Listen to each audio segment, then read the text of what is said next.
Yo, welcome back to the Immigrant Section. It's your boy, Abbas Wahab, telling y'all howdy. What the fuck is happening? As always, first things first, smash subscribe so you know when these episodes drop. And if you're listening on Apple and all the podcast platforms, do the same. Click follow, all that, so you know when these drop. I missed a week.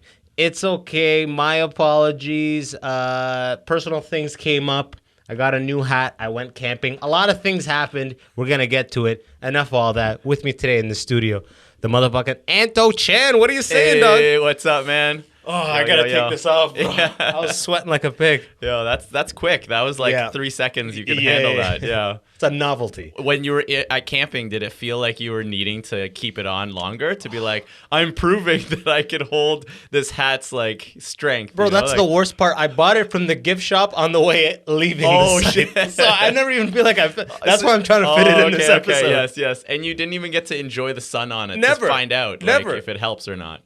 Yeah. Now I'm wondering, can I rock this hat in regular life? Do you think, like, honestly? Can you rock it? Me. You could literally rock whatever you want. I feel like you got the swag for it. And if anybody questions you, you're just like, let's do it. That's why this man is on this podcast, man. All positivity right here, man. Yeah. What the hell's going on, bro? So, not that much, man. Little bit, bro, I've been running into you at shows, like, here and there for like 2 or 3 years in the city. You know, you do your spot, I do my spot, and we go separate ways. Yeah. And I feel like I've never fully like seen your background. I saw you did like the Rice showcase. I'm like, man, I had to have you on, bro. Yeah, thanks, man. Yeah, it's been really good the last I'd say 6 to 8 months. Like just being able to have time to reflect on shit and not feel like overwhelmed with needing to go hustle and like do comedy every night and things like that. Like everything's changed, you know, in such a good way for me. You know, I'm a very extroverted person usually, so I like need the approval of others in that way. And then now I'm like, oh, I need to like actually figure out what the fuck I actually want, you know, and that changes everything. Like to actually have the time to reflect on that stuff, you know. That's beautiful. Yeah. 100%. I agree. I couldn't agree with you more that things have changed because this weekend is an example. I had possible shows I could have done, and I booked a camping trip a while back, and I was like, and part of me was like, okay, there's going to be no reception. I'm not going to be able to do anything for like, I'm not going to be able to make any content. I'm not going to blah, blah, blah. And then I was like, do I really want to do this? And then inside of me, the fact that there was so much resistance about the idea of doing this, I was like, oh, I have to do this. Yeah. Clearly, I am so scared and feel so incapable of doing this. I must do it. And I wouldn't have done this before COVID. To be like, fuck the shows, I'm going to go hang out. Yeah. And it was the best decision, hands down. Even if you had it booked, you probably would have canceled it. That's like... Exactly. That's so interesting because it's us putting shows, especially... Ahead of anything. I think that's very bad for mental health and even for a sense of self. Like, you're like, what the fuck am I... This is more important than even me feeling healthy and me building good relationships with people. Like, that to me is... that's one of the things that I find in stand-up, though. I started learning more about myself in terms of like how I needed to have breaks from it or I need to take steps back because I'm not here to do stand-up for a career for a short period. Because some people have careers and then they retire. I don't ever think that I'm going to retire from performing ever. Exactly. So why do I want to burn myself out ever? Right? That's like beautiful. And I'll always come back to stand-up or, you know, I do other types of performance as well too. And like being able to have outlets in multiple avenues helps me in terms of like making sure that it pairs really well with like my mental health and like my people that I'm surrounding myself with, you know? So that's been a huge, like, so important because if people around me are just like constantly telling you, you know, don't believe in this or that kind of shit, like this one quote that I saw that was like epic was don't take advice from people who have given up on their dreams already. Yes. Right? And it's like, yo, these people have given up on all the shit that they dreamed of as kids and all that stuff, and then they're just following the 9 to 5. Why am I taking advice from them? Sure, they might be able to make money in this boxed-in concept of what their life is supposed to be, but I'm not going for that 9 to 5, have, you know, kids at this time, and I don't have that same mindset of what I want in my life. So I need to be around people who have done what it is that I'm wanting and are wanting to do the things that I want to do. So that's kind of my mindset in terms of people just they just think. There's they this know. saying too. It's like, show me the people around you, and I'll show you kind of like your future, so to speak. Like your yes. 5 best friends, essentially. Not even necessarily 5. The 5 people around you the most dictate your trajectory, so to speak. Damn. So that goes hand in hand, and you're right, man. If people who have given up, it's like, why are you telling me anything? You know what I mean? Like, why? I'll listen. The thing is, that's one thing I've learned is I'll take any like thing that people say to me. I don't want to be afraid. I used to be afraid because if someone would tell you the 9 to 5 thing, I'm like, oh shit, I kind of want that too. And then I kind of, like, and then I have these questionings of myself. But now I've had so much time on my own to get so secure with what it is that I do want and what it is that I'm seeking that it's like, I'll take in whatever you're saying, but I'm probably not going to take the advice that you're giving. I'm listening to you because I acknowledge you should have your own opinion. Yeah, sure, your input. You care about me. I'm going to just take the care part and all of those words that you said on top of that, it's not going to help me, honestly. Yeah, I mean, you can't go around dismissing people because they haven't achieved what you yearn to achieve. For sure. Yeah. But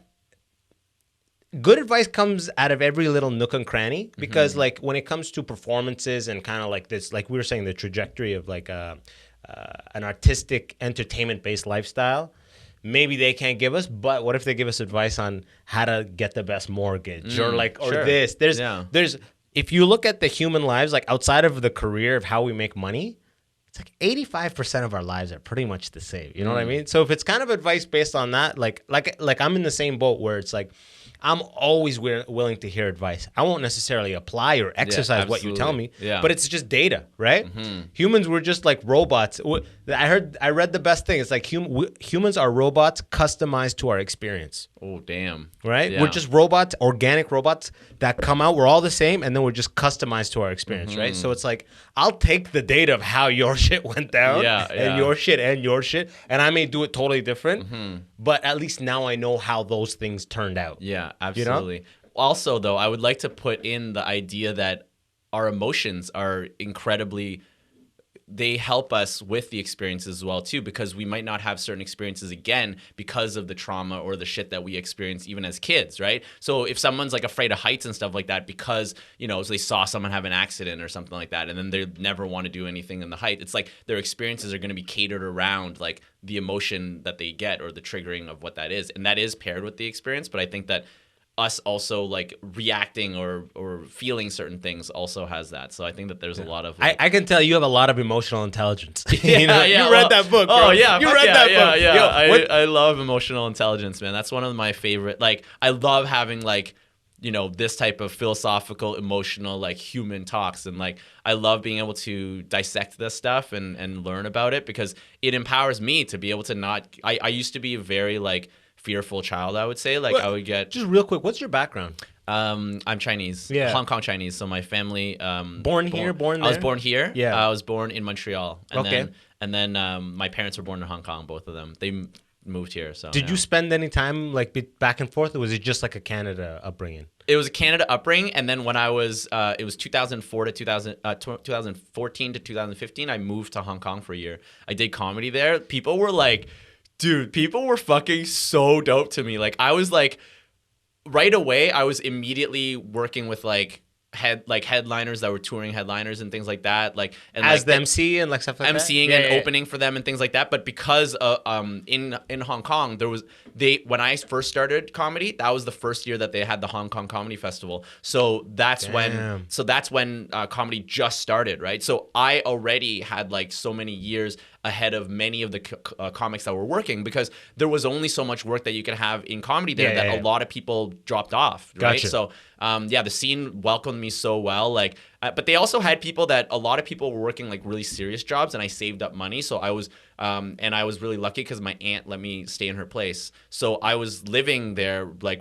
And it would have been like unaffordable had that. It's not crazy, been the case. absolutely. Like Hong Kong is like one of the most expensive places. Like this, like where we are right now. Like this is the size of like some of the rooms that you would get like there, and you're paying like 2,000, like Canadian. Okay, so like, it's like just wild. ridiculous. Like San Francisco. It doesn't make any sense how expensive it was. But yeah, and then being able to be in the comedy scene there, being welcomed in that way. Like the first month that I was there, I did the Hong Kong Comedy Festival.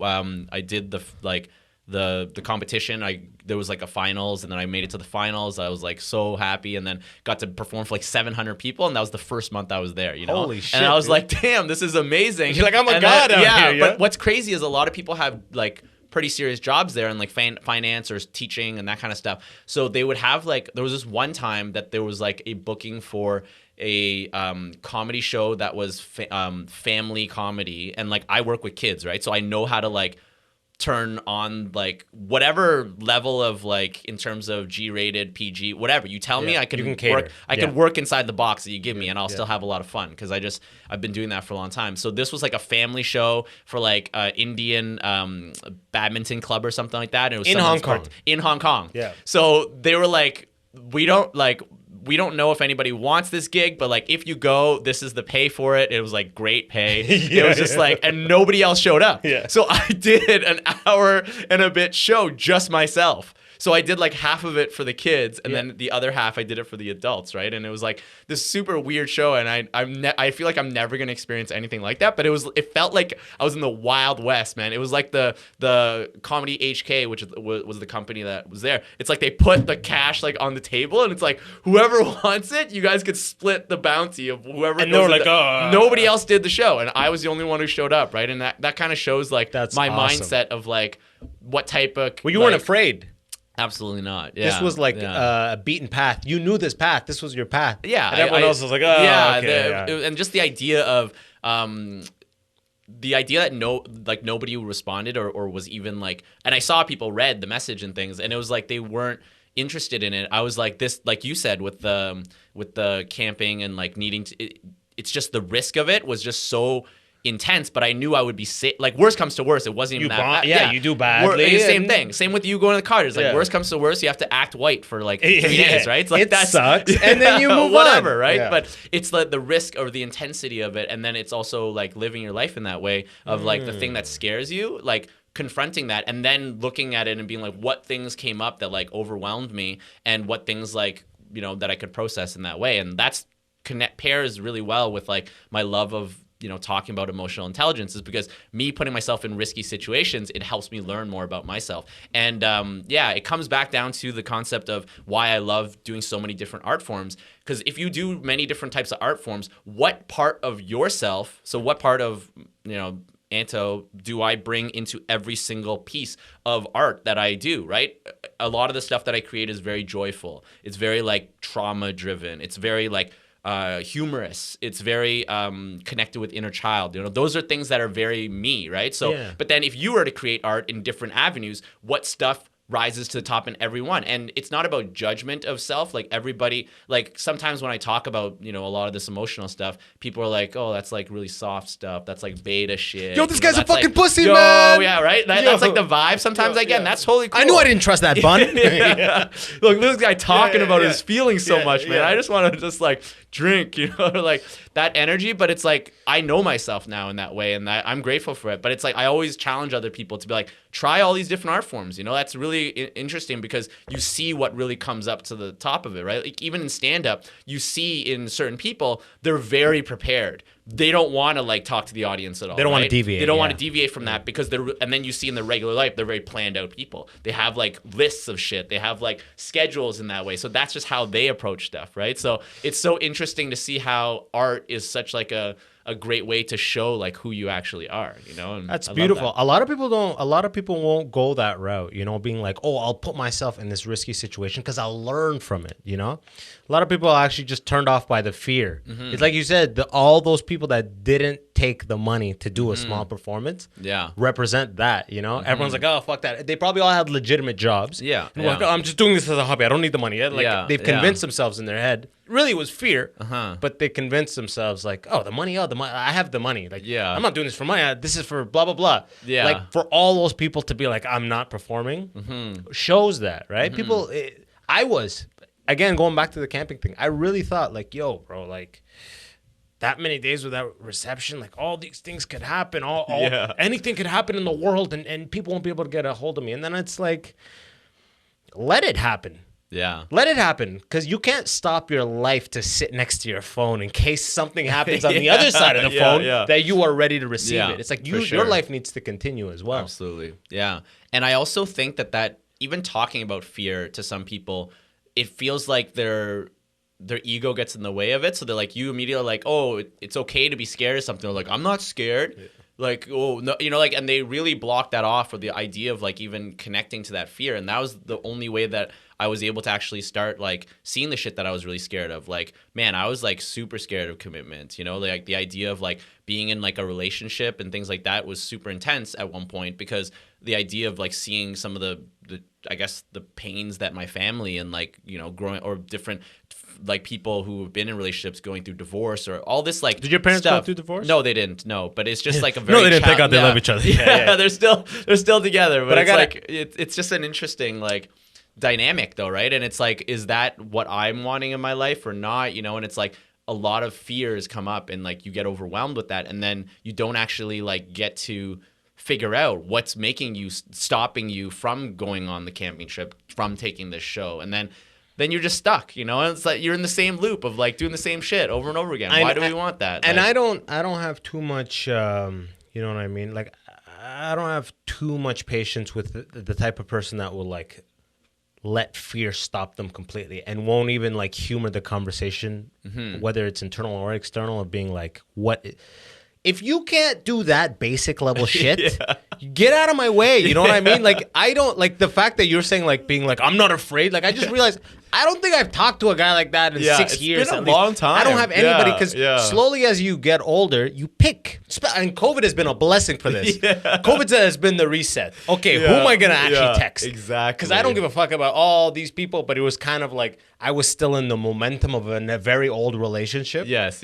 And it killed it. And then it's like now I'm coming out of the woodwork. I'm actually hitting up and retethering friendships that are legit, that are healthy, that are of people who evolve, people that I'm like, that's a go-getter. That person has success in their life. Yeah. I'm rooting for that person. I want them around me, and I want to be around them. Exactly. Right? And you also want to... And everybody else is out, bro. I don't have anybody else.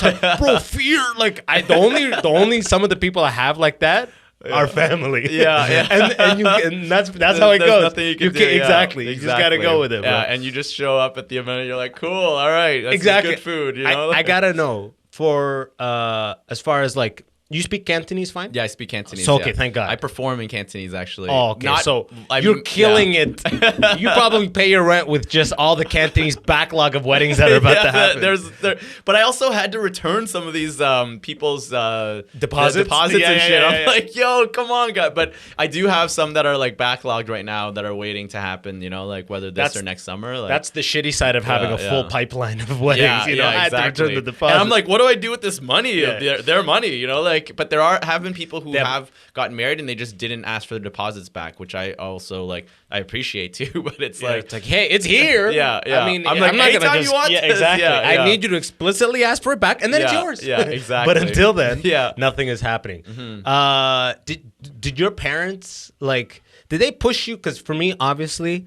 You got pushed to learn Cantonese? No. Imagine, a little specifically. It's actually funny you say that. We'll go back to that. But I worked at a company that gave us Mandarin lessons every Friday. Oh shit! Once they got bought out by a Chinese company. Yeah. Yo, put on your Mandarin face. Literally, bro. At lunch, Mandarin every fucking Friday. Damn. Did they push you? Did they want you to go into more of a traditionally technical? Or were they like absolutely? So it wasn't even like we want you to go into a generalized technical. They're like, we want you to work for the government. Like they both work for the government. Security. They both work for the government, and then both of them were like, that's the best route because you get a pension, you get all that stuff. Then I started working with kids and stuff, and I was like, I know that I want to work with children. And then my parents were like, well, I guess you could be a teacher because then when you retire, you could get a pension. You know, it's all about the pension. It was all about the pension. You know, every girl I dated, they were like, does she have a pension? You know, like that. No, I'm just imagine it was like that. All right, tell me. Yeah, it's well funded to that level, but. No, it was really interesting. And then, man, it was like this incredible moment probably 2 years ago. It was 11 years after I had graduated from university. Yeah. And so I'd been for 11 years, I was telling my mom, yeah, I'm going to go to teacher's college one day. Like, yeah, I'm going to go to teacher's. I just kept telling her 11 years. And she kept being like, oh, okay, yeah. Anto's going to teacher's college. And she would tell people, oh, he's like going to be a teacher. Or she would tell people I'm a teacher. And I'd be like, no, I'm not. I work in daycare. I work like in recreation. Like, that's just kind of like what I was doing at the time, and I enjoyed my life. I had a nice balance between like working with kids and then like doing shows and events and shit like that. Started my own business, all this stuff that I was really happy with. But then to my mom, I had to keep being like, yeah, I'm gonna go to teacher's college. So 2 years ago, 3 years ago now, 2018, I remember that moment. We were in my family's kitchen. My mom was like, frying up spring rolls. And then she's like, yeah, so are you thinking of going back like next year or like, and then I was just like, had to like, I actually like put my head down and I was like, Mom, I gotta tell you, I'm never going to teacher's college, like ever. And she was like, dropped a spring roll. Maybe one day. She kept saying maybe one day denial, still, right? Like it was in denial, right? But yeah, it was like, I was in denial for so many years because I was like, maybe it'll come around. Like that idea of like, maybe I'll grow up and then want that pension. But like my morals do not align with how teachers are connecting with children. It just, for me, the way in which I connect with kids is completely differently. It's from a individual, like catered way to a child. It's not a curriculum. Yeah, it's like very much like everybody should have their own style of living. Like the families, I want to like get to know the that's why like I started almost immediately after that working as like a caregiver, I like to call it, but people are like, Manny? And I'm like, a caregiver, they're like, you say Manny, please. Just say like they pair, want me to pair. say, yeah. Say that's nice. I'm an au pair. Yeah. Ooh. But they really want me to say Manny. And then I'm like, Manny. And they're like, yeah. Like they're so excited Oh, to nanny, hear. but man. Yeah, they just want to hear a Manny say I thought they were saying Manny like, Pacquiao. Yeah. I'm from fucking Hong Kong, okay? Yeah, all right? yeah, exactly. Not Filipino, okay? Is it Manny Pacquiao? Yeah, it was just, but yeah, at that moment, I had to tell my mom, and then it was just this weird, like, she was in denial of it, but as time went on, like, now she knows, like, I'm going into a different, like, avenue of what I want to do, and, like, I'm going back to school in the fall and stuff, so it's like for this kind of like I'm going back for expressive art therapy. Jesus Christ, bro! Yeah. That sounds like you could bill nicely. Yeah, so that's what I'm thinking about. The billing rate. Yeah. Expressive art therapist. Ooh, like you just have a kid, they throw paint at a wall, and you bill the parents 2 G's. They're like, you got a Van Gogh here on your hands. Well, I say 2 times a week, you put them in my program, you're looking at a Van Gogh, at least possible Leonardo. Yeah, that's so... expressive art therapy. Yeah. Like, so it's the best way to describe it. It's like art-based psychotherapy. So you take the learnings of what psychotherapy does, like the studying of like all of the way in which like our minds work and the way in which we build relationships and like holding space in that way that like a psychotherapist when you're talking to them would be. But you do it through the arts and you do it through activities in that way. And then you actually like talk through some of like the challenges that people have and things like that. But the reason why I wanted to do this, and this is going to sound like I'm like, I just want to do this for the greater good of the world. But it really is. Like Asian children, I find, have such a challenge with expressing themselves through words because they're not given those skills at all, right? So I'm like... Yeah, they're given a violin. Yeah, they're like, do that. But they don't even get to express through that. That's the thing that I'm so interested in is the idea of how there's these art forms that are given to children. Regimented. But then they're regimented and they're doing it in a way where it's so boxed in. Yeah. What I want to be able to motivate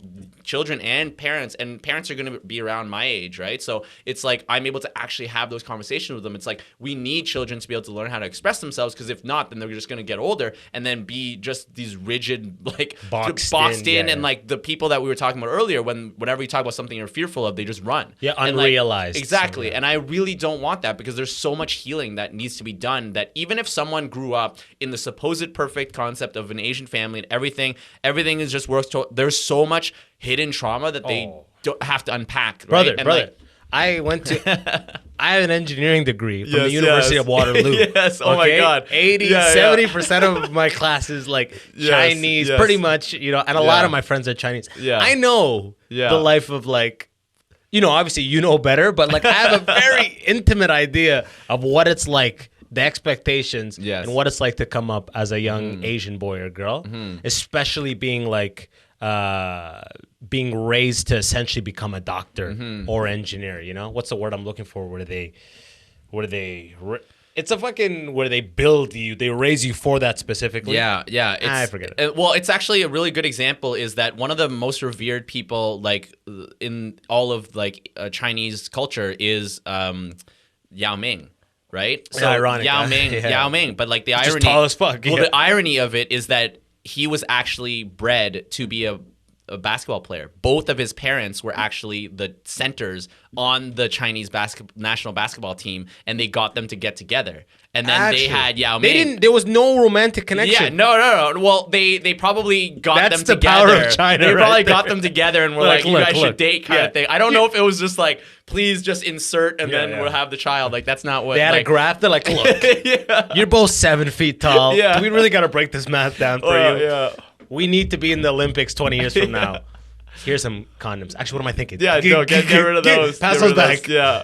But do like have the sex. idea of what you just said, it is to a certain extent like your children are supposed representations of you in that way, right? But for me, I honestly believe that I'm supposed to be doing this. I'm supposed to be defying the supposed needs of what my family is. And maybe that's me telling myself that to make myself feel better. But like, I know that within my family, people gave up their dreams, like, and they were able to like put those commonplace. aside. Very common. So if I'm doing this, even if they don't tell me that they're like, wow, this is great that you're doing this, that's totally okay. I remember my dad and I had this one moment was hilarious. He said, Anto, you are the only person I know who does what he wants. And that's all he said. And I was like, is that a compliment? That's beautiful. Like, Yeah. I was like, yeah, thank Does you. it get so better much. than But that? I don't know if that's a, like, That's how many rigid Asians your dad knows. That he knows nobody who's free. I was like, thank you. Like, I was like, and I don't know if he was complimenting, but I was really grateful for that because even seeing him as a youth and the way that he used to ride a motorcycle, his hair all long and like just like the type of vibe that he was, like, you know, that's 70s dude. Like, I feel like that's how he was, you know, and it's like the sacrifices he made to like have a family.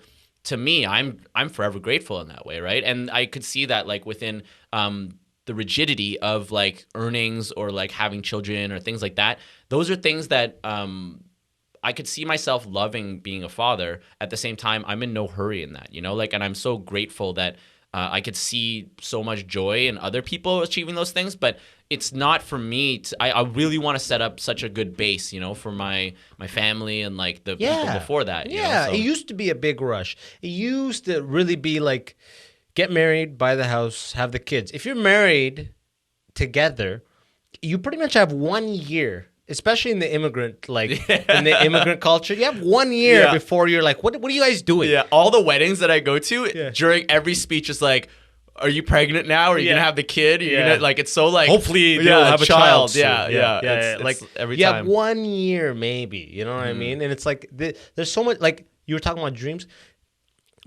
This is kind of like a vibe that I feel a lot, but mostly among cultures, like ethnic cultures, like the immigrant vibe is that dreams are immature. You know what I mean? Like here in North America, it's like, yeah, have a dream, anything. America, when you're nothing a kid, is possible. When you're a kid, when you're a teen, be anything. When you're a teen, they have something called a guidance counselor. Yeah. Those are the people who filter your dreams down to reality. I want to go to Mars. Yeah. Okay, well let's look at some space programs. Yeah, some of the space programs actually have a lot of like telescopes and like things, so you can like kind of work it into. So maybe you can work at the museum and you can work as a, you know, like they like try to distill it, or put it into the box of society, right? Exactly. But for immigrants, we don't support. And we don't encourage the idea of a dream from a young age. From a young age, you're told the things that are like valuable to society. Absolutely. And you are going to become one of these things. Yes.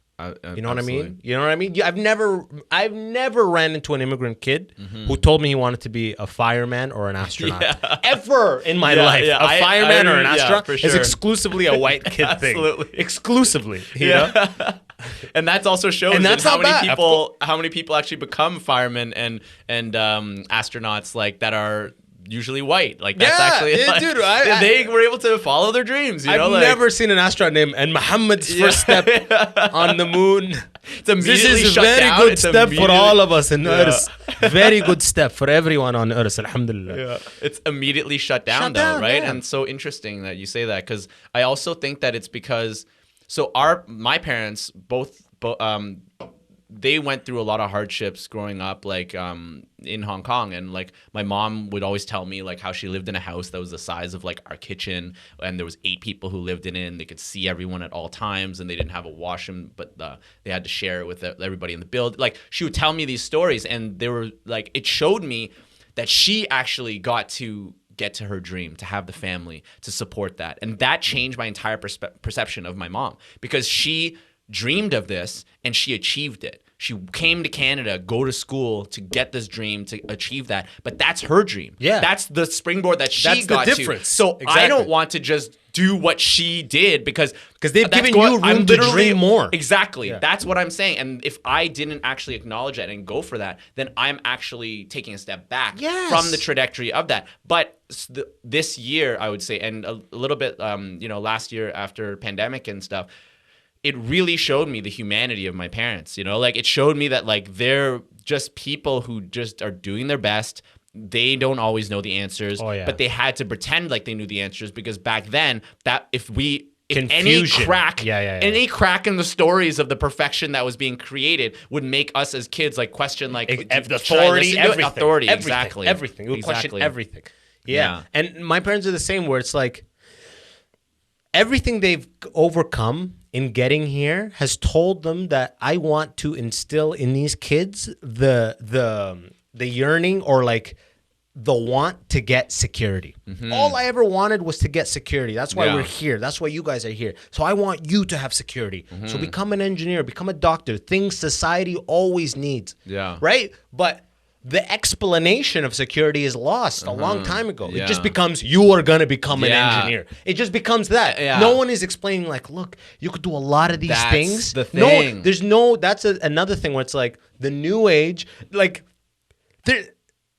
there's good ways and bad ways of doing it. Like traditional white culture is really good in the sense of parenting books, getting really advanced with like how do we like everything, stepping like immigrants don't step down and look eye to eye when they talk to a kid. That's exclusively a white parent thing. You know what I mean? And I think that's actually better. Of course, I think that's better, right? But there's other scenarios where I think the more traditional immigrant route of parenting is better. So it's like on us, our generation, to mesh those into a way that we feel it really just comes down to our opinion. It's the advice shit that we were saying earlier. We can listen to all the advice, but then we create the best scenario best for you. For that, exactly. So one thing that you said that I really want to talk about is the idea of the time that's taken to explain things. So there's a talking down to children that you wouldn't even understand, which we would have. We would have understood that if our parents wanted us to actually get and become engineers for the security of that and actually be able to connect to, because like my parents would always just say it's for the you'd be able to when you retired pension. You'd be able to get a pension. That's what they always would talk about that. But there wasn't this like joy that they would have of like, oh, the security of being financially stable makes it so that the family unit isn't overwhelmed with like debt. Yes. Because I would have loved to hear that type of stuff, right? I would have loved to understand whole a little picture. bit. And exactly. And Piece I by never felt piece. like I got that, No, right? It was like it like there was no like you said, going eye to eye and connecting as like we're both humans in this moment. It was like I'm the one who knows the best thing for this, and you're going to make those decisions. But then that's what also I think pushed me to rebel in a certain way, because I was like, why am I going to listen to this when you don't even have time to explain this stuff to me? Like, you don't even have time for me. I'm not being treated like a human at this time. And I was like, yo, fuck this. And then I would just like, Are you the oldest child? No, I'm the second. I'm second. Okay, all right. I have an older brother. Okay, so that are you one of two or one of three? Three. Okay, so you're a middle child. Yeah, middle child. Well, so I'm a middle child as well, but I'm one of 6. Oh shit. Okay, and 2 above me were fucking up so hard. Yeah. At the time, everything's good now. Yeah. Okay? Yeah. 2 were fucking up so much that I felt a pressure. You know how when you're a kid, you you see things and you create the reality that you see, even though it may not be the actual reality around you. What you see is reality. Yeah. So when I saw the ones above me not doing what they're supposed to, I felt like I had to. Yeah, that's I had intense. to. And when I grew up, my parents wouldn't say my parents would be like, you will be an engineer. And if like an adult came over and was like, what are you going to be? My parents would answer for me. Be like, he'll be an engineer. Yeah, so it's like, it was never like, you should become an engineer. It was always like, bro, if you asked me what I wanted to be when I was 10, I'll be like mechanical engineer. 10 years old. 10 years old, mechanical So engineer. specific, I was bred. too. Yeah. All the way up. Until I yeah. got the degree, I got the job, and was like, what the fuck is this? This isn't me at all. And the crazy part is you probably at one point in the job, in the everything, you were feeling like you were that kid again, being like, what have I done with my life? Like, what have I, the whole way that must have been so through. hard. The whole way through. But you know how the mind works. I was so deep in that doing the courses you needed to do engineering, I didn't like them. I was just good at them. Yeah. And I conflated competence with enjoyment. Skill with that, like the actual passion. Exactly. I'm good at this, so this is what I love. Yeah, no, not true. For sure. All the way in Waterloo, you got to do co-ops, internships. Yeah. I hated them all. Yeah. But I always told myself, this is an internship. Yeah. When you have the degree and a full-time position, then it'll be sick. Yeah, you'll find the one that's perfect for you. Exactly. That kind of the stuff. money will be more. Yeah. It really was like the money will be more, and then it'll be sick. Yes, for sure. And then I got the job, and I got that money, and I got like all of the stuff that will like extinguish these feelings of like contempt towards what you do on a daily basis on the 9 to 5. Got a nice car, got this. And then slowly but surely, the novelty wears off on every single Band-Aid that you brought into your life until you just have an existential crisis of like, oh my God, I've cornered myself into this place, this car, this whole lifestyle. You must have looked around and been like, who the fuck are all these people around me? Like, they're so different than who I actually am. Like, that must have been super weird for you. It was, for me, it happened, I was alone. I was alone in Troy, Michigan, right outside Detroit.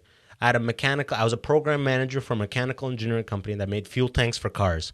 I leased a nice BMW, and 2 years into that lease, I was in debt because I was paying way too much for this lease relative to what I was making. Yeah. Way too much.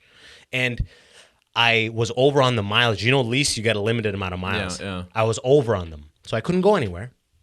And I had no money. Wow. And I was there in Detroit alone. And I hated my work. And I was like, what the fuck have I done with my life? I can't go anywhere. I have no money, and I hate what I do. What the? And I was 24. Yeah. Oh my God. Like, what the fuck? Yeah, that's super intense. And then it all just kind of unwind from there for the best. You know what I mean? Yeah, absolutely. For the best. But I want to empower, like, kind of what. That's why I'm saying I respect what the. First of all, you're never going to be able to explain to your mom what the fuck expressive art therapy is. You got to just accept that. She still doesn't really get it. You just got to call it EAT. Eat. Expressive art therapy. Oh, Eat. perfect. Stomach. Perfect. Yes. Okay, Oh, yum. It's like food for the mind. Yeah. Like, Great. you'll never explain that stuff. But I get that feeling of like, that's kind of the reason I started this podcast, was because I came up in a very aggressive Muslim household. Like, my story has been lived a million times over, dude. And I never had any voices. No one pulled me aside in high school or anything. I was so like, you know, the way I used to put it is like, you know, You're like a imagine soldier. the hood. Soldier. Imagine the hood, which I grew up in kind of like a shitty, you know, subsidized neighborhood. But like a lot of people are the kid who's doing really good, getting straight A's. You're never gonna ask that kid, yeah, you're getting straight A's, but what do you really want to be? You don't want to fuck with that kid. That kid's on a good trajectory. So just leave that kid alone. So that's what happened. People no one ever was like, what do you really want to be? No one ever truly challenged if I want to be an engineer. Because they're like, that kid's on a good path. Don't talk to that kid. He's got it figured out. So I went down that path for 10 years until I hit a wall. Whereas like, I created the podcast and I made content on YouTube being like, why I left engineering. Because I want kids in a similar boat to be like, hey, take all this in. This is like, just like we're saying, this is all this data. This is how it played out. I listened to everything I was told. This is how it played out. Just so you know. This is how the deck turns out. Yes. Just so you know. And then whatever decision you make, you make. But there was no podcast. No one was having that conversation. Absolutely. So that's what I'm trying to make here. Absolutely. That's really great, man. And I just wanted to take this moment to plug my new podcast.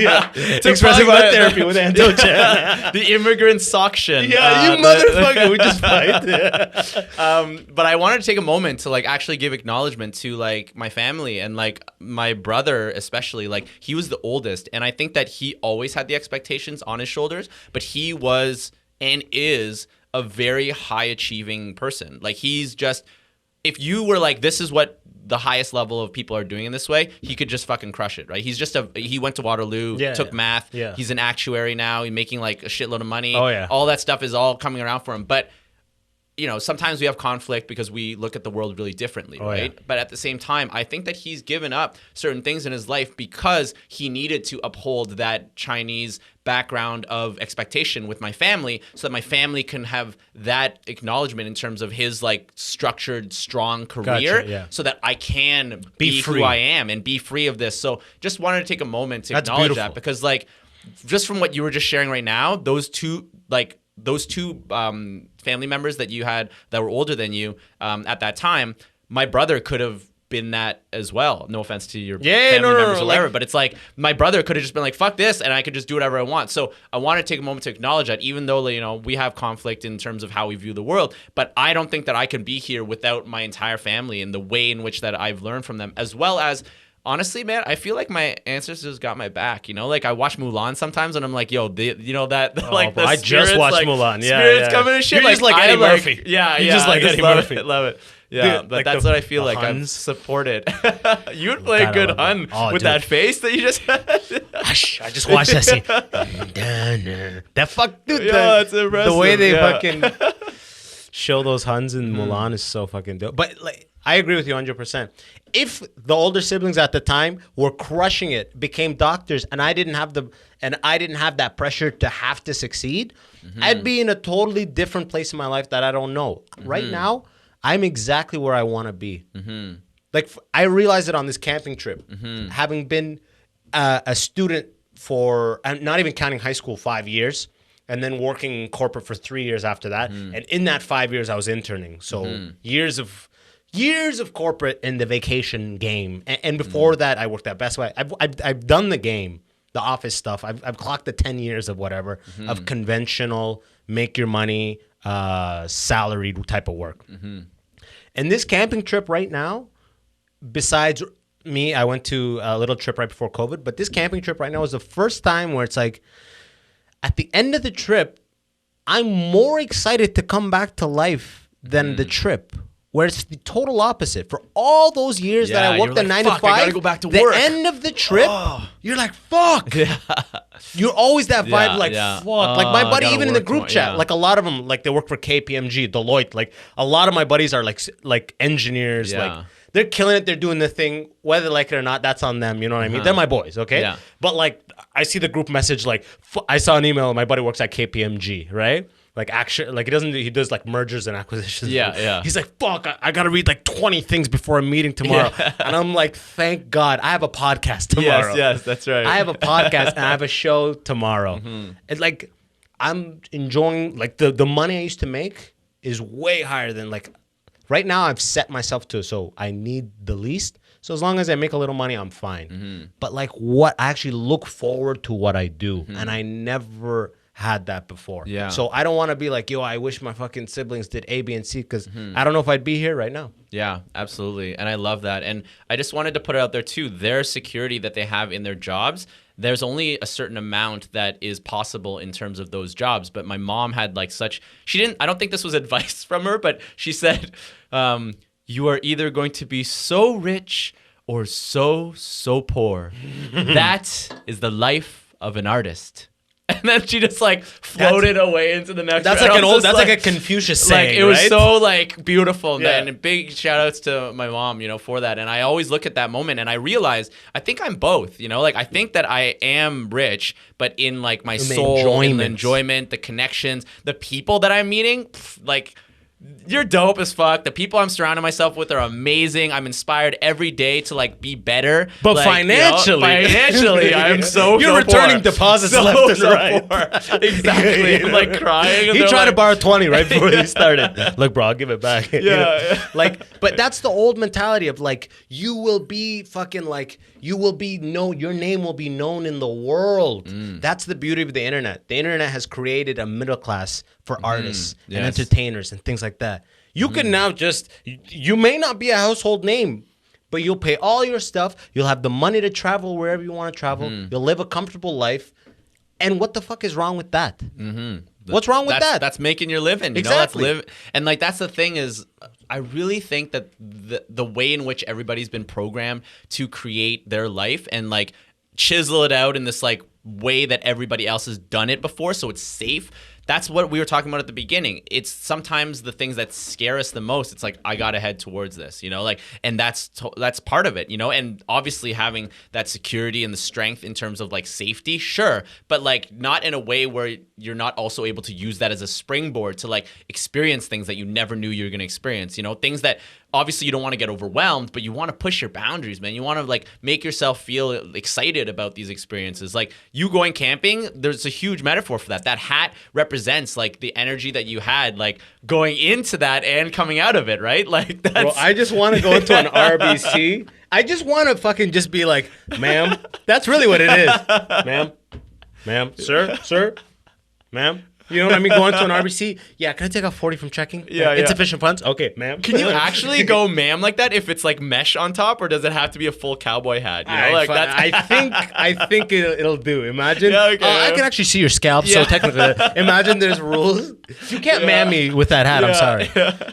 But like, it's just, I'm very grateful. I'm very thankful for where things are in my life, and but that also helps amplify the things that are great in your life and that you need to continue doing, and it also helps you see the shit that like needs to be put aside. When you're grateful in your life, it amplifies the shit that the path that you're supposed to be doing, you know, like that's it illuminates it. Yes, that's a beautiful way of looking at it. And it also wanted to really quickly comment, especially because like I am so inspired by the next generation of youth and kids and shit like that, that when you were talking about the idea of setting them up with your story and sharing your story in that way, I think that that's something, if you were to continuously focus on that aspect of what it is that you're doing in all of your work, especially the stuff that you're doing in your own projects, you can't go wrong in that, because you're not just you're saying I want to help the next generation, but it also is healing a certain part of yourself, because that's shit that you wish that you had. Yeah, right. exactly. So that's like giving love to yourself and being like, hey, my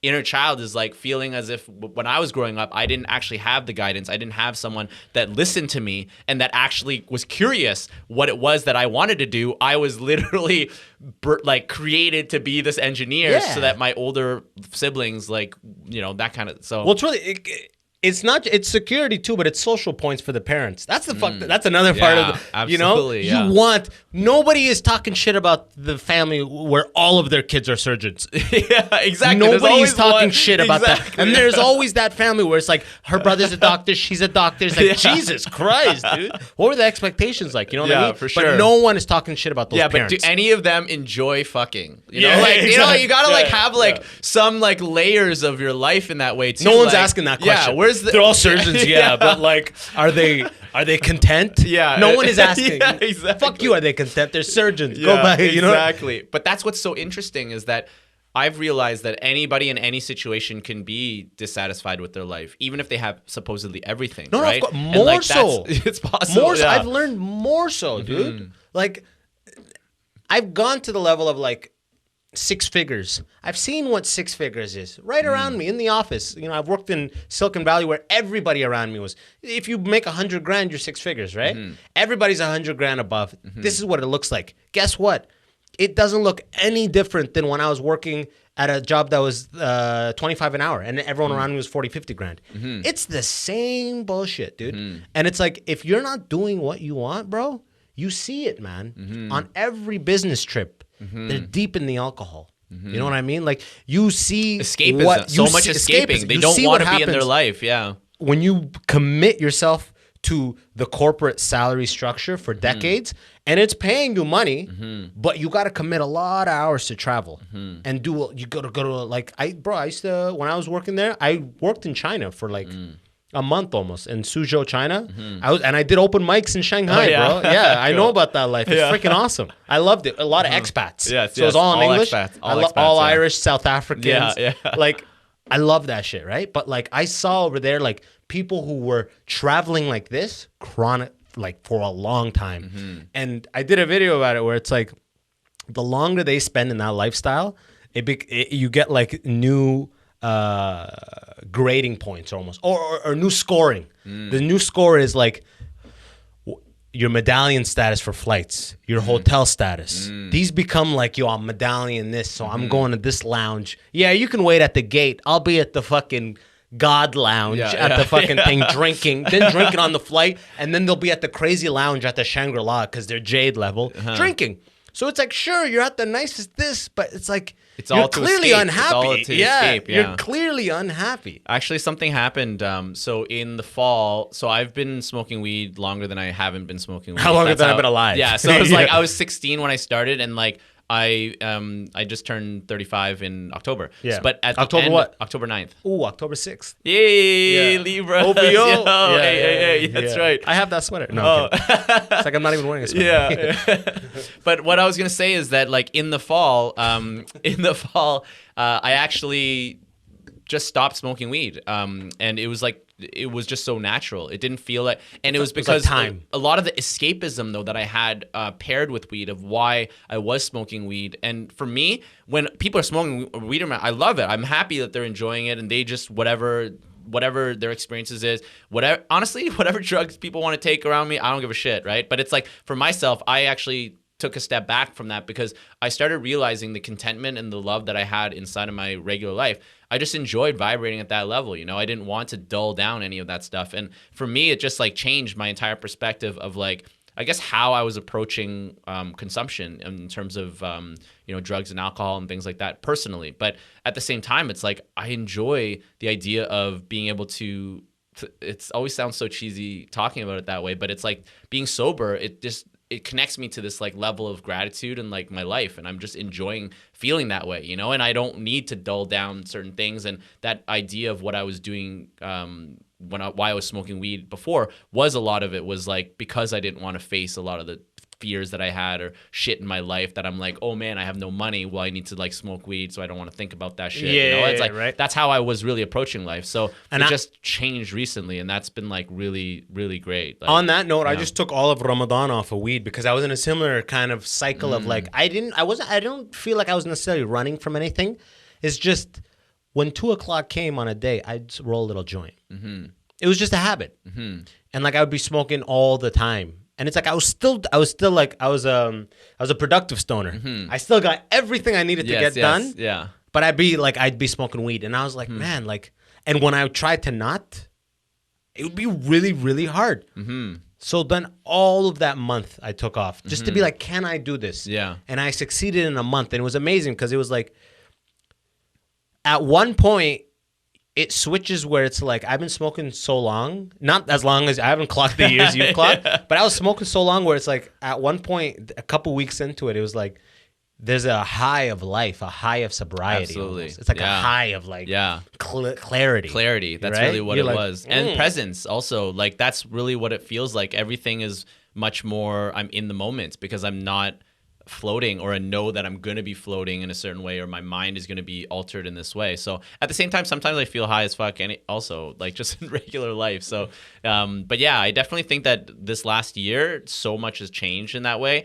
And my just certainty in terms of like my path and the way in which I'm like approaching, you know, sharing art, or one of the things that I've noticed and why I feel so excited about going back to school is because I've been able to start mentoring people and like actually like working with them on their poetry or on their comedy and storytelling, and like being able to see how they just need somebody there by their side, letting them know that like That's good. that their story is Yeah. important to Yeah. share, you know, and that like that acknowledgement of like actual presence and like strength inside of it, and then showing them that like, you know, this life that I've lived, yes, I've spent a lot of years just like hustling in comedy or other art forms just to like try and make it or whatever. It's like all of that doesn't lead to nowhere. So we should be committing time and our soul to a certain extent to these art forms because they give back. But you just need to surround yourself with the right people, right? Even in stand-up, I noticed that there are people who do stand-up more of like a drug, and there's other people who do stand-up more so like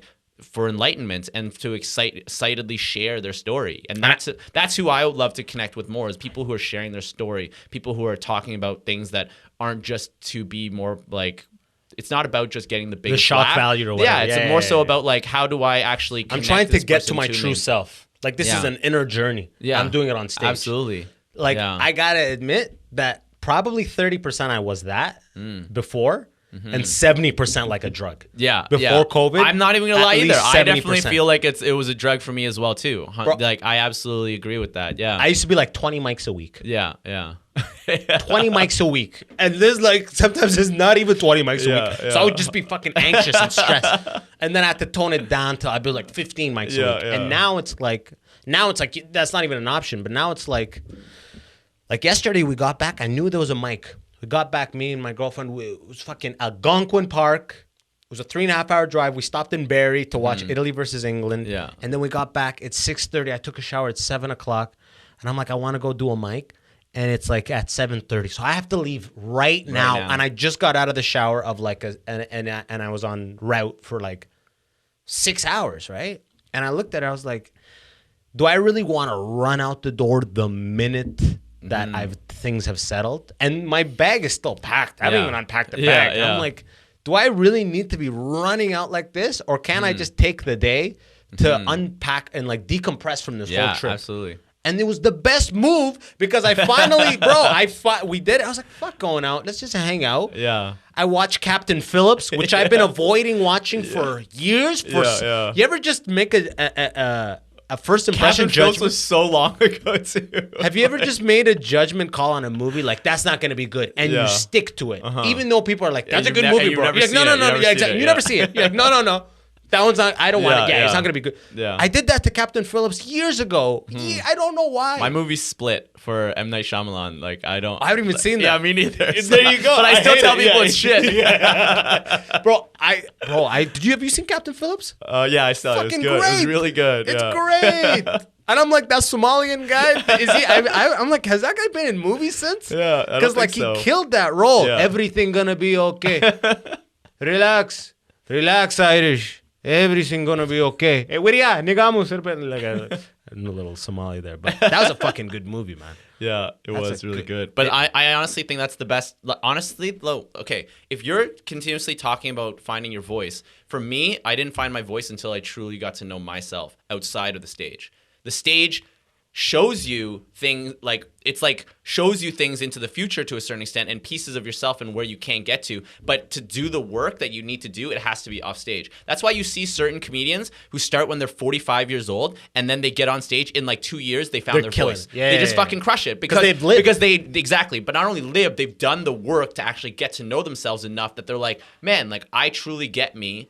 And now I can just bring that into my art form and what it is I'm creating. So at the end of the day and at the end of everything, like it always comes back to self, like in that way. It's about the journey that you've had in understanding yourself. And the more that you do that, the better you can connect to all the art forms that you have there and the better that you could actually contribute to the communities that you're a part of, right? So all of the people that are around you or that you're connecting to, it always comes back to you taking time for yourself, whether that's writing shit. That's why I honestly believe that comedy is such a great outlet for people because it forces you to write in a book, which is journaling, which is actually one of the most powerful things is to write your emotions or write your experiences into the journal to acknowledge your existence, to acknowledge like your feelings and that they're valid.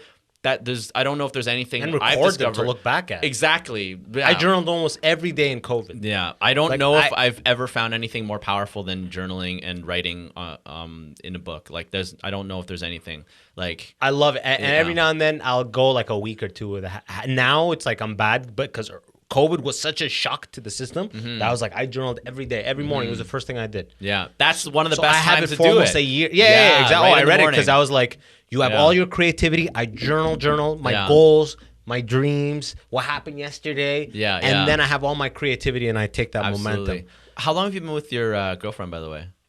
2 years this October. Okay, cool. Has she seen a shift in you after COVID and everything? Like, have you guys? We pretty much like we met October before COVID. Oh shit! So Yeah. COVID was like it incubated. I feel like I've known her for like way more years.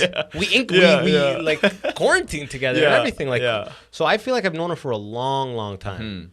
Yeah. You know what I mean? And it just things seems are better like than that. ever. That's what I was gonna say. It seems like things are like really going well in that. Like, not to jinx it or anything. Yeah, exactly, bro. We're moving in together this week, so let's fucking hope. Yeah. But on that note of what you were saying about like finding your voice, that's the biggest part of why I don't regret having done engineering. I don't regret having failed in that path. That's such a huge part of like your essence, man. Like when I talk to you about this stuff, it's so ingrained in your strength of like you overcoming something like that and taking that step away for yourself and for your life. That's so much of your power. And it wasn't like it was designed by design or anything like that. It was just kind of like the cards I was dealt, and I just played with them how I felt. You know what I mean? Like I went down the path I was sold. It didn't work out for me. I did some soul searching, and I ended up in stand-up. But when I ended up in stand-up, I saw all these kids, and no shit to them because there's some funny killers out there, but there's a lot of kids who started at 18. And they're just kind of like, mom doesn't fucking this and that. You know what I mean? It's like, and they may have funny bits, but I'm like, damn, yo, I worked in China as a black guy. I was a fucking manager in China. You know how weird it is to be a manager in China, be the only black guy and be a manager? That's weird. It was a weird experience. Absolutely. It was interesting, but I've like lived. I'm like, damn, I fucking done a lot. And I don't have the comedic prowess and the power yet to really be able to like capitalize on my experiences. That's the best part. I have so many stories, so many experiences that I don't even know how to go about tackling on stage. This right now, so let's just take a step back from like that concept of tackling it in stand-up.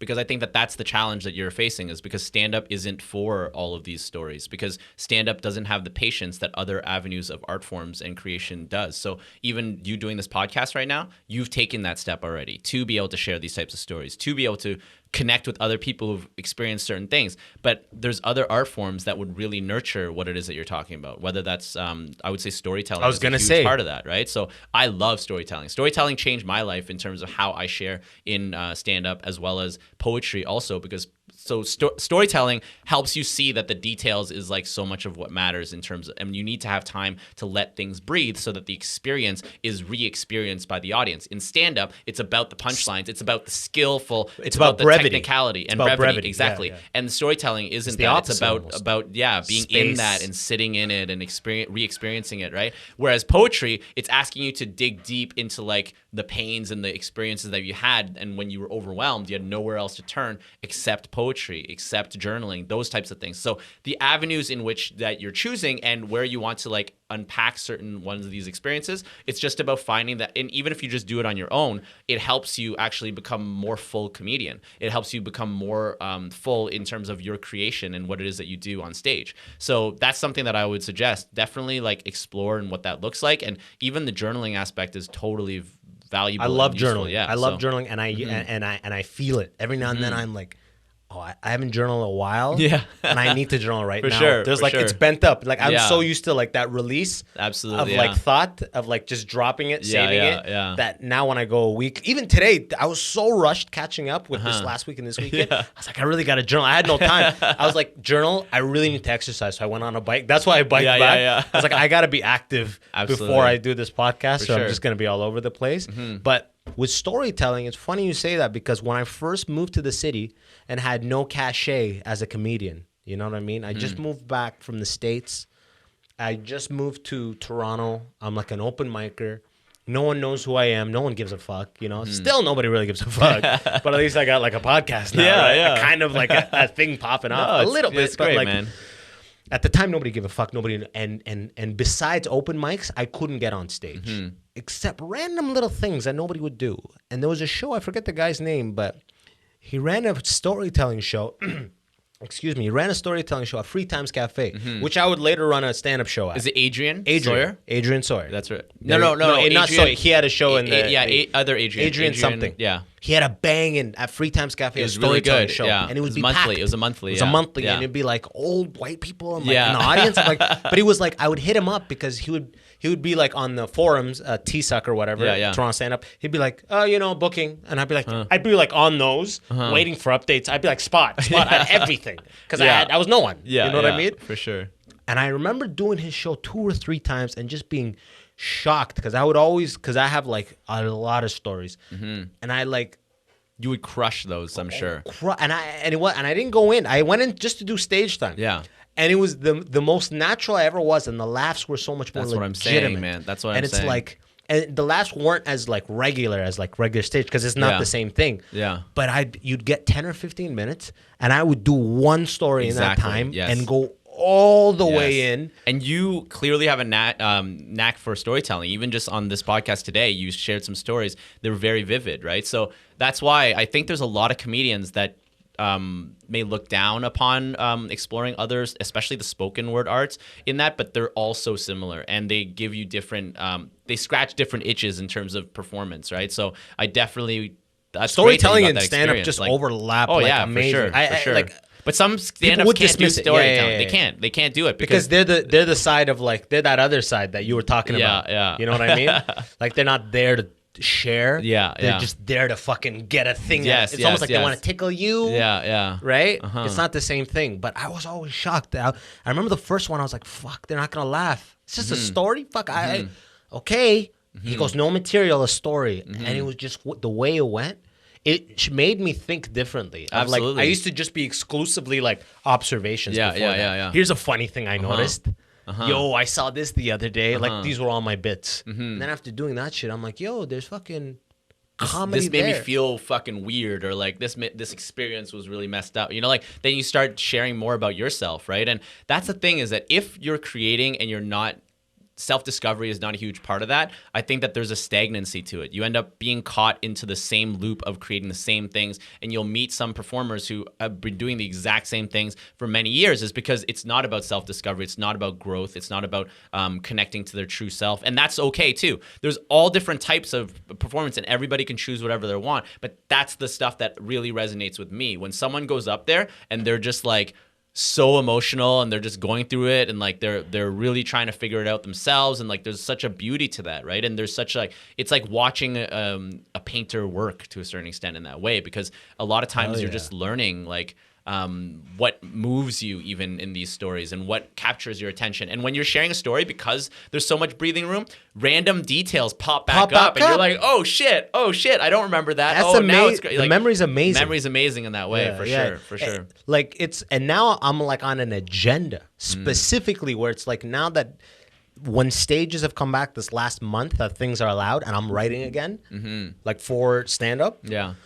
Now I have like an agenda of like, if I see something funny, I don't like, I'll make a note of it, but I'm only there to write about like what Burr and these people recommend is write what you love, fear, and hate. Yes, I love that. Those so it's like, great. I go within myself. It's for the sake of self-discovery and nothing else. Like if I see a funny thing, it may pop up on the stage, but really like in this process of trying to find a place, I realize like, I'm so nice. I want to be liked so bad, and I'm tackling that on stage. Yeah, that's like, really funny. Why is it every place I go, they could be like, the windows don't seal? I'm like, it's a breeze. Oh, it's great. Everyone loves a breeze. You know what I mean? Like, why do I sure. need to make the agent feel like this could be the place? Exactly. What is that? And it's clearly dangerous. It's at the worst place. Why is it? I'm like, okay, all right. We can work with this. My girlfriend's like, yeah, probably not. And I'm like, well, honey, we'll talk. We'll talk it over. It's a possibility. What is that? What is that thing? You know? It's the people pleasing aspect of exactly. it. And the thing is, what I noticed too is that the people I respect most on stand-up stages are the people who aren't there just to people please. They're there because this actually brings them true joy to like share themselves, and like hopefully that empowers people in the audience to actually discover that themselves. Sure, but they don't always care about that for these comedians. Like they really are part of that self-discovery in that way, which I love, right? So for me, like, man, this is all about that. Like, I wouldn't do stand-up anymore if I didn't feel like I was able to scratch that, like, this is the stuff that makes me laugh a lot, or the silly shit that I do. And like, that to me is like a huge part of what I still love about stand-up, and I love about like creating in that. One thing though, I think I would also suggest to you, and I don't know how, this is always a weird word. Maybe? I was gonna say, don't like, say the expressive art therapy. Don't say the one person shows. I don't know if you've ever thought about that. Oh, but a one person show. I tried to Fringe with the different idea. But the Fringe is definitely a great. So I did 2 Fringes. I did one called Shed Talks, and that was in the Toronto. It was literally in a shed, and it was like there are 5 seats in front of me, but I got up to like 12 people in one show. People sitting on the ground. That's and shit. pre-COVID It was shed fucking capacity. Yeah, exactly. They don't let that many people in a shed anymore. Not at all. And it was the only place that had an air conditioning, and like in the entire drinking village area of the Fringe. So like people were like, do I hear an air conditioner? I'm like, yeah, come in for the show, you know, and pay whatever you want, whatever. But I did that one, and then I did Montreal Fringe, and that one was called Love So Far. And for me, that was when I started realizing that I deserved to actually be loved. I know that sounds such like a emotional thing, but it was so important because I actually went through all of my romantic relationships, which is where I put way too much weight of like my acceptance of self into these relationships, and then I discovered like how important it was to like go in and like this, but like it was comedic, it was storytelling, it was poetry, it was like a mix of everything. But like whatever came to me in those moments, a lot of times I had like a framework of what the show was, but I improv'd a good amount of it going into the next things or saying certain things of like that night or whatever. It's from the strength of stand-up. Exactly. So that's what was so beautiful, is like the strength that you have in the art forms in which that you've already created. Even just the naturalness of speaking on this podcast right now, you could bring that into your one-person show. Is it an hour show? Mine was an hour and a half, but that's the max usually. So it's usually an hour and a half. Usually an hour and a half, exactly. But what I would suggest for you is that you would do even 3 sections, and you can even do one section is stories, and then the second section is going to be the stand-up, and then the third section is going to be the podcast. And in the podcast, you could actually either bring in a guest, or you just don't have the guest, but you record your podcast on there. So then it gives a flavor in terms of like your wholeness of your life in that way. And with phase 3 starting off this Friday, brother, everything is coming back. Mm-hmm. Phase 3 this live Friday. Podcasting would be fucking dope at this I want time, a live right? podcast. Like, that'd be so I want to do a interesting. live version of this podcast. That would be really cool. So with like 20, 30 people watching. Yeah, I love that. Do like not the one-man show style, which I made. That is something down the road. Yeah. But I'm talking about like an actual full podcast, 20, 30 people. Something down the road I'd love to do. And you could even have audience members ask questions and shit. Exactly. It would have to be interactive. Yeah. Imagine it was not like, you'd be like, shut up. So anyways, traffic, right? Like you'd have to be interactive. Absolutely, right? But yeah, I'm so happy that phase 3 is kicked in this July, bro. Like now it's like, it just feels like the other day I was out, it felt like that, man. I went to the beach with my friends, and like we were downtown Queen Street, and I like just 3 or 4 times I was looking around, I was like, man, everybody just looks and feels so fucking beautiful right now. Everybody was just like, felt like it was like a new, it was just such good vibe, because everybody was so happy to be out. The sun was like perfectly shining. Like it was just like exactly what it needed to be. Calgary right now, no masks required. Yeah, crazy. That's it. We're at the tail end of it. The states have been in for a couple months. We fucking are emerging now, man. And it's fucking, I'm so excited to just get things back to normal and find out what the new groove is. That's what it is. I think it's going to be a new groove more so than going back. Yeah, I don't think that it's going to go back to what it was previously. I think that there's going to be a much more like celebration of like businesses and things. People are going to want to tip more, buy a lot more shit. People want to be out a lot more. Places are going to have live music and live entertainment for sure. A lot more places. A lot more too. Yeah. I agree. And see how many patios we have? We would have never built this many patios so in this many city. patios. It looks like Montreal. Yeah, it's crazy. So many patios. And then there's also those sketchy ones that are literally like 2 cinder blocks. And then it's just like, come to our patio. And you're like, did you steal that like that park bench? Like, where did you get this from? I was driving on St. Clair, and there's like 100 people in the right lane. Yeah. Where people park usually watching the UEFA. Oh my God, yes. And there's just like a plastic pylon. I'm like, oh my God, I could just go to the right and kill 30 people easily. It's going to be a massacre. That's so crazy. Fuck, dude. Yeah. But yo, it's been a pleasure, man. Let's land this podcast. Love it. Yo. Yeah. Tell the people where to find you. Instagram, Anto Punfu, ANTOPUNFU. And then one of the things, my website as well, antochan.com. Check that shit out. And yeah, I really am wanting to just like bring people into like loving arts. You know, I just miss like when I was a kid to not be able to have that. So I want to be able to like provide that type of space for people. If you're not feeling inspired, you want to connect to like poetry, storytelling, or comedy, like I'm the person to call, man. I'll be like personal hype man. That's what it's all about, you know? Or if you're looking for a Cantonese MC for your wedding. Yes. Cantonese or any MC purposes. Yeah, art stuff, anything to do with arts, just contact me. I love it so much. I have so many friends who are in this avenue too, and like I can just like recommend you the right people, and like I'll never take on projects that like I'm not the expert for it. You know, I know that there's a lot of people who do that. They're like, yeah, I could do that. I can figure it out for you. I got it. But like I'm not that guy. Sistine Chapel, I got this. Yeah, exactly. I got this. But honestly, I appreciate this so much. One of the things that I really noticed was like, even though our families were completely different in a certain way, the immigrant experience, just like there's so many similarities, man, and it's like it's amazing to be able to, but a lot of it I think comes from fear and just making sure that the kids are taken care of and that type of energy. So it's up to us to kind of like change that shit and make it so that like, you know, the next generation doesn't have to live in that type of fear, because we went through that and we know it doesn't work, you know, like in that for us, way, you know what I mean? Like, for a lot of people, I don't know if they're honest, you know, there's a lot of, I say this, engineering is not bad. I've met a lot of engineers who are fucking passionate about engineering. I'm like, these are the people who change the world and create and build things. Somehow we need to get more of this type of person in this field, because half of you just thought you had to be here and are now just timing, just waiting on the clock for your and that's retirement. a lot of money that's getting paid in that, you know. And somebody recently posted some shit about like why are we working like 40 years like committed in this job for 10 years of being old and like, you know, enjoying good pay, and that's like why are we doing that, you know? So yeah, I think the passion aspect is really important, and just being able to like, you know, bring people into the mindset that it's like, yo, you just gotta enjoy your life too, man. You gotta love what you're doing and be passionate about that shit. I get DMs from Arabs being like, how did you leave engineering? Salma told me to message you. You said you love to convince people to leave engineering. I'm like, what? No, not you're even. The guy now. I'm not a life anti-family coach. Leave engineering. To a certain extent, man. Like live your own life. Yeah, exactly. You know, whatever. If it feels wrong, stop doing it and do something new. Like, I'm not a life coach, but it's like everyone knows deep down what they have to do. Like, they may not know, like, I need to sing or I need to do this thing, but they know that they do not like the thing they're doing. And a lot of people just go, yeah, but.